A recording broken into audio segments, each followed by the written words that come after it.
지금부터 2024 헌납 8 대통령 윤석열 탄핵 사건에 대한 선고를 시작하겠습니다.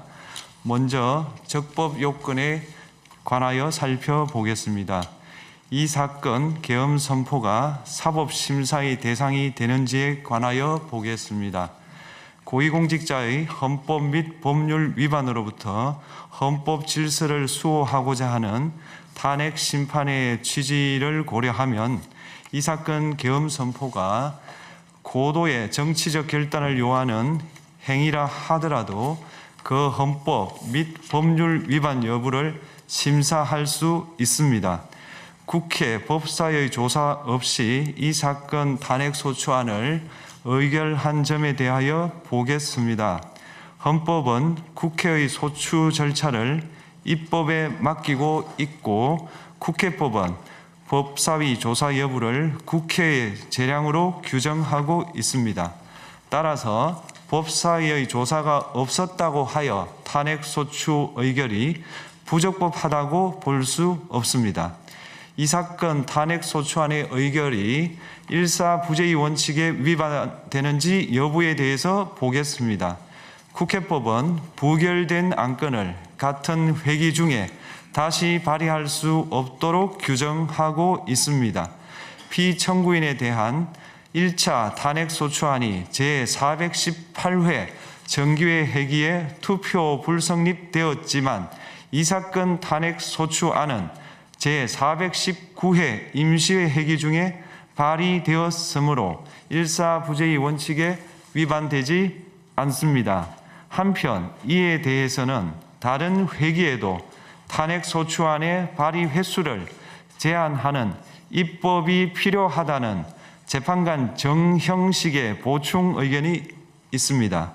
이 사건 계엄이 단시간 안에 해제되었고 이로 인한 피해가 발생하지 않았으므로 보호 이익이 헌결되었는지 여부에 대해서 보겠습니다. 이 사건 계엄이 해제되었다고 하더라도 이 사건 계엄으로 인하여 이 사건 탄핵 사유는 이미 발생하였으므로 심판의 이익이 부정된다고 볼 수 없습니다. 소추 의결서에서 내란죄 등 형법 위반 행위로 구성하였던 것을 탄핵 심판 청구 이후에 헌법 위반 행위로 포섭하여 주장한 점에 대하여 보겠습니다. 기본적 사실관계는 동일하게 유지하면서 적용 법조문을 철회, 변경하는 것은 소추 사유의 철회, 변경에 해당하지 않으므로 특별한 절차를 거치지 않더라도 허용됩니다. 피청구인은 소추 사유에 내란죄 관련 부분이 없었다면 의결 정족수를 충족하지 못하였을 것이라고 주장하지만 이는 가정적 주장에 불과하며 객관적으로 뒷받침할 만한 근거도 없습니다. 대통령의 지위를 탈취하기 위하여 탄핵 소추권을 남용하였다는 주장에 대하여 보겠습니다. 이 사건 탄핵 소추안의 의결 과정이 적법하고 피소추자의 헌법 또는 법률 위반이 일정 수준 이상 소명되었으므로 탄핵 소추권이 남용되었다고 볼 수 없습니다. 그렇다면 이 사건 탄핵 심판 청구는 적법합니다. 한편 증거법칙과 관련하여 탄핵 심판 절차에서 형사소송법상 전문 법칙을 완화하여 적용할 수 있다는 재판관 이미선, 김형두의 보충 의견과 탄핵 심판 절차에서 앞으로는 전문 법칙을 보다 엄격하게 적용할 필요가 있다는 재판관 김복형, 조한창의 보충 의견이 있습니다. 다음으로 피청구인이 직무집행에 있어 헌법이나 법률을 위반하였는지 피청구인의 법 위반 행위가 피청구인을 파면할 만큼 중대한 것인지에 관하여 살펴보겠습니다. 우선 소추 사유별로 살펴보겠습니다. 1. 이 사건 계엄 선포에 관하여 보겠습니다.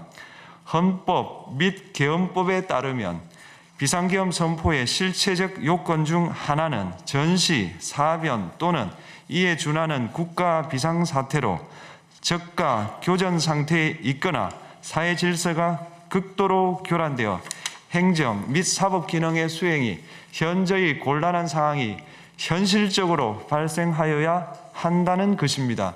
피청구인은 야당이 다수 의석을 차지한 국회의 이례적인 탄핵소추 추진, 일방적인 입법권 행사 및 예산 삭감 시도 등의 전횡으로 인하여 위와 같은 중대한 위기사항이 발생하였다고 주장합니다. 피청구인의 취임 후 이 사건 계엄 선포 전까지 국회는 행안부 장관, 검사, 방통위위원장, 감사원장 등에 대하여 총 22건의 탄핵소추안을 발의하였습니다. 이는 국회가 탄핵소추 사유의 위헌, 위법성에 대해 숙고하지 않은 채 법 위반의 의혹에만 근거하여 탄핵심판 제도를 정부에 대한 정치적 압박 수단으로 이용하였다는 우려를 낳았습니다. 그러나 이 사건 계엄 선포 당시에는 검사 1인 및 방통위위원장에 대한 탄핵심판 절차만이 진행 중이었습니다. 피청구인이 야당이 일방적으로 통과시켜 문제가 있다고 주장하는 법률안들은 피청구인이 제의를 요구하거나 공포를 보류하여 그 효력이 발생되지 않은 상태였습니다.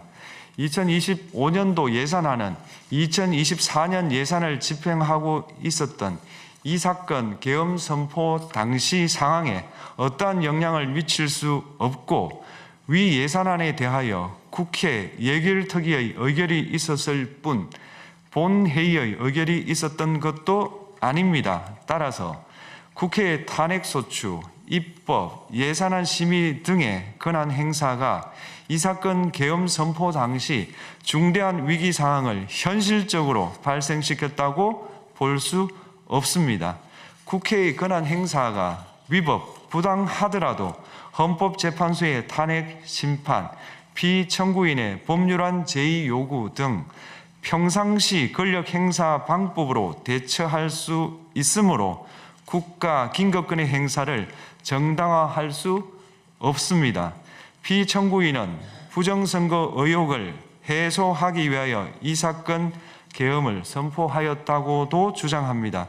그러나 어떠한 의혹이 있다는 것만으로 중대한 위기 상황이 현실적으로 발생하였다고 볼 수는 없습니다. 또한 중앙선관위는 제22대 국회의원 선거 전에 보안 취약점에 대하여 대부분 조치하였다고 발표하였으며 사전, 우편, 투표함, 보관장소, CCTV 영상을 24시간 공개하고 개표 과정에 수검표 제도를 도입하는 등의 대책을 마련하였다는 점에서도 피청구인의 주장은 타당하다고 볼 수 없습니다. 결국 피청구인이 주장하는 사정을 모두 고려하더라도 피청구인의 판단을 객관적으로 정당화할 수 있을 정도의 위기 상황이 이 사건 계엄 선포 당시 존재하였다고 볼 수 없습니다. 헌법과 계엄법은 비상계엄 선포의 실체적 요건으로 병력으로서 군사상의 필요에 응하거나 공공의 안정질서를 유지할 필요와 목적이 있을 것을 요구하고 있습니다. 그런데 피청구인이 주장하는 국회의 권한 행사로 인한 국정마비 상태나 부정선거 의혹은 정치적, 제도적, 사법적 수단을 통하여 해결하여야 할 문제이지 병력을 동원하여 해결할 수 있는 것이 아닙니다.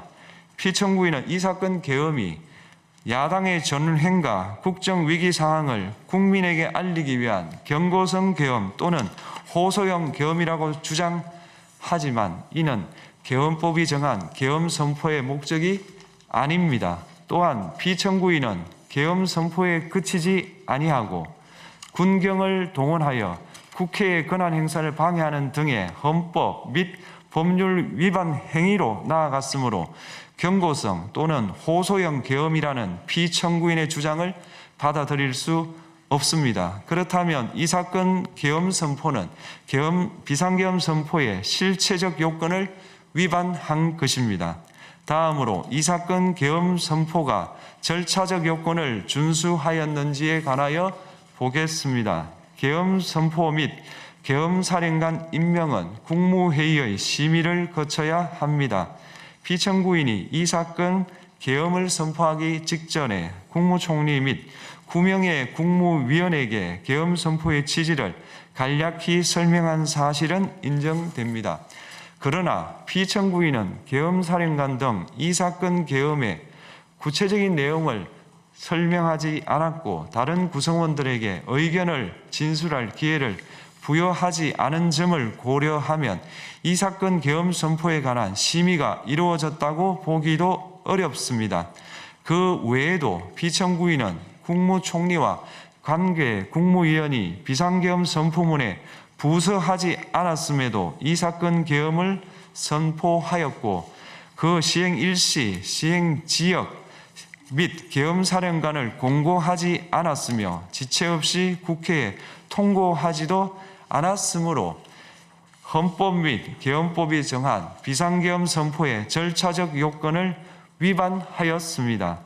2. 국회에 대한 군경 투입에 관하여 보겠습니다. 피청구인은 국방부 장관에게 국회에 군대를 투입할 것을 지시하였습니다. 이에 군인들은 헬기 등을 이용하여 국회 경내로 진입하였고 일부는 유리창을 깨고 본관 내부로 들어가기도 하였습니다. 피청구인은 육군 특수전 사령관 등에게 의결 정족수가 채워지지 않은 것 같으니 문을 부수고 들어가서 안에 있는 인원들을 끄집어내라 는 등의 지시를 하였습니다. 또한 피청구인은 경찰청장에게 계엄사령관을 통하여 이 사건 포고령의 내용을 알려주고 직접 6차례 전화를 하기도 하였습니다. 이에 경찰청장은 국회 출입을 전면 차단하도록 하였습니다. 이로 인하여 국회로 모이고 있던 국회의원들 중 일부는 담장을 넘어가야 했거나 아예 들어가지 못하였습니다. 한편 국방부 장관은 필요시 체포할 목적으로 국군 방첩사령관에게 국회의장, 각 정당 대표 등 14명의 위치를 확인하라고 지시하였습니다. 피청구인은 국가정보원 1차장에게 전화하여 국군 방첩사령부를 지원하라고 하였고 국군 방첩사령관은 국가정보원 1차장에게 위 사람들에 대한 위치 확인을 요청하였습니다. 이와 같이 피청구인은 군경을 투입하여 국회의원의 국회 출입을 통제하는 한편 이들을 끌어내라고 지시함으로써 국회의 권한 행사를 방해하였으므로 국회에 계엄 해제 요구권을 부여한 헌법 조항을 위반하였고 국회의원의 심의 표결권, 불체포 특권을 침해하였습니다. 또한 각 정당의 대표 등에 대한 위치 확인 시도에 관여함으로써 정당 활동의 자유를 침해하였습니다. 피청구인은 국회의 권한 행사를 막는 등 정치적 목적으로 병력을 투입함으로써 국가 안전보장과 국토방위를 사명으로 하여 나라를 위해 봉사하여 온 군인들이 일반 시민들과 대치하도록 만들었습니다. 이에 피청구인은 국군의 정치적 중립성을 침해하고 헌법에 따른 국군 통수 의무를 위반하였습니다. 3. 이 사건 포고령 발령에 관하여 보겠습니다. 피청구인은 이 사건 포고령을 통하여 국회, 지방의회, 정당의 활동을 금지함으로써 국회에 계엄 해제 요구권을 부여한 헌법조항, 정당 제도를 규정한 헌법조항, 대의민주주의 권력분리 원칙을 위반하였습니다.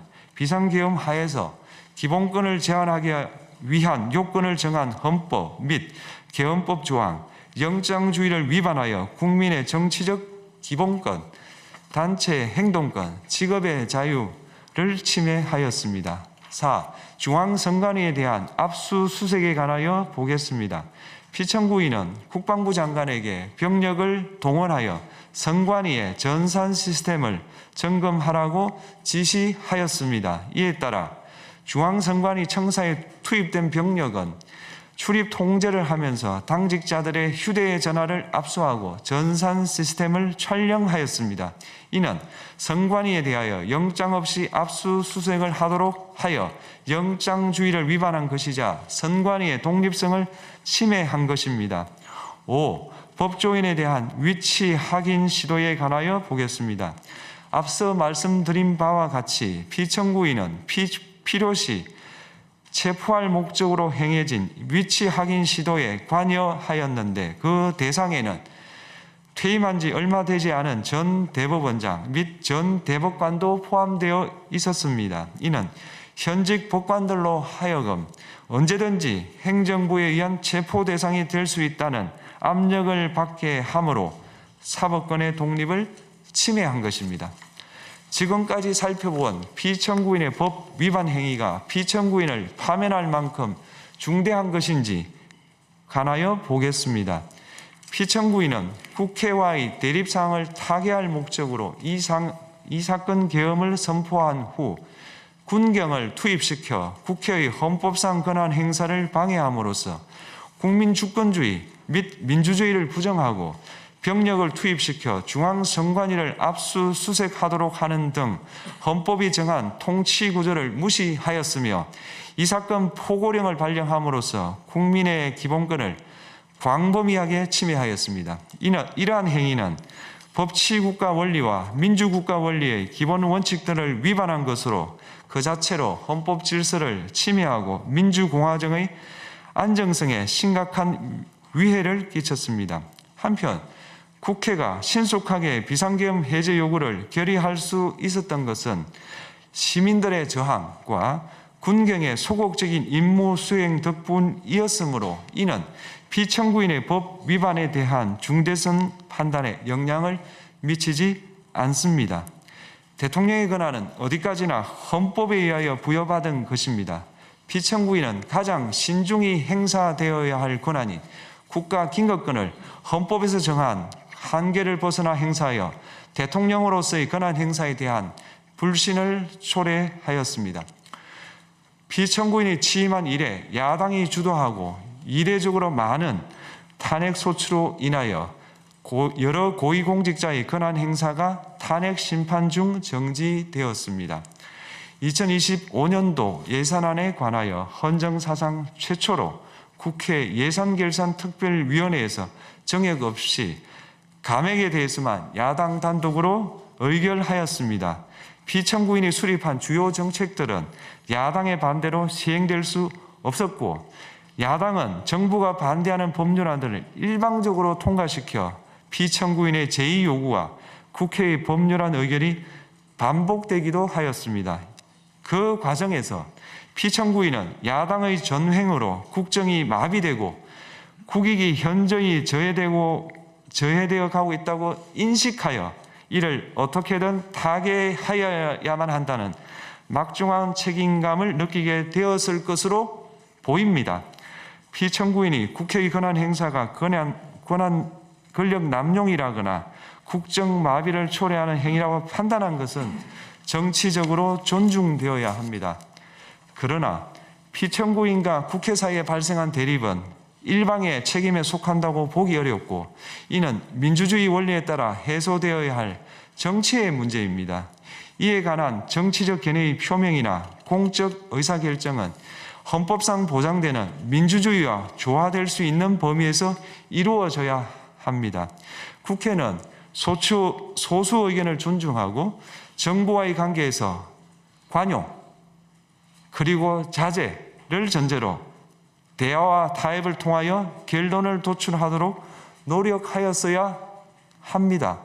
피청구인 역시 국회의 대표인 국회를 협치의 대상으로 존중하였어야 합니다. 그럼에도 불구하고 피청구인은 국회를 배제의 대상으로 삼았는데 이는 민주정치의 전제를 허무는 것으로 민주주의와 조화된다고 보기 어렵습니다.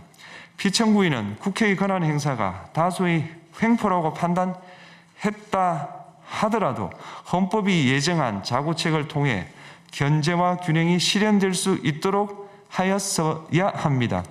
피청구인은 취임한 때로부터 약 2년 후에 치러진 국회의원 선거에서 피청구인이 국정을 주도하도록 국민을 설득할 기회가 있었습니다. 그 결과가 피청구인의 의도에 부합하지 않더라도 야당을 지지한 국민의 의사를 배제하려는 시도를 하여서는 안 되었습니다. 그럼에도 불구하고 피청구인은 헌법과 법률을 위반하여 이 사건 계엄을 선포함으로써 국가 긴급권 남용의 역사를 재현하여 국민을 충격에 빠뜨리고 사회, 경제, 정치, 외교 전 분야의 혼란을 야기하였습니다.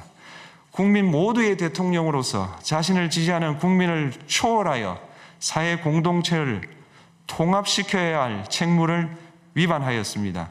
군경을 동원하여 국회 등 헌법기관의 권한을 훼손하고 국민의 기본적 인권을 침해함으로써 헌법소의 책무를 저버리고 민주공화국의 주권자인 대한국민의 신임을 중대하게 배반하였습니다. 결국 피청구인의 위법 행위는 국민의 신임을 배반한 것으로 헌법소의 관점에서 용납될 수 없는 중대한 법 위반 행위에 해당합니다.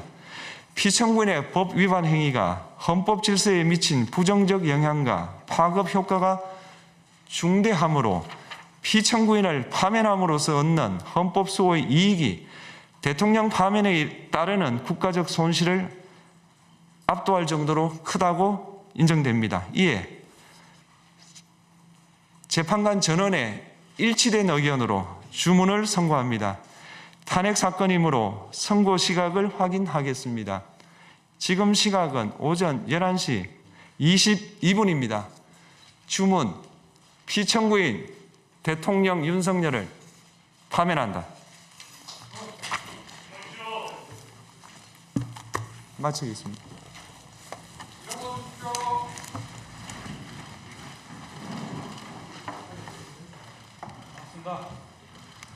고맙습니다.